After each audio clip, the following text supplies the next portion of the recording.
انبیاء علیہم السلام کے بارے میں جو ویڈیوز اور موویز بنائی جاتی ہیں، خواہ وہ کسی نبی کے بارے میں ہو، ان کا بنانا بھی شدید حرام، ان کا دیکھنا بھی شدید حرام۔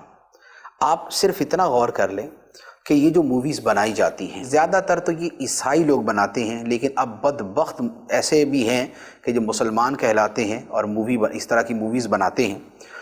اب اس میں ایک بندہ لے کے آتے ہیں، اسے نبی کے طور پہ شو کرتے ہیں، یہ جی یوسف علیہ السلام ہے، یہ یعقوب علیہ السلام ہے، یہ موسیٰ علیہ السلام۔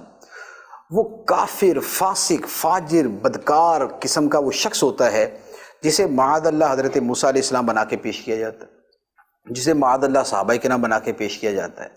تو فساق و فجار پر ان الفاظ کا اطلاق ہی اتنا سخت اور اتنا گھناؤنا ہے کہ کوئی مسلمان اس کا تصور نہیں کر سکتا۔ لیکن افسوس ہے کہ یہ اس طرح کی چیزیں پائی جاتی ہیں۔ تو اس طرح کی جتنی ویڈیوز ہیں ان کا دیکھنا حرام، حرام اور اشد حرام۔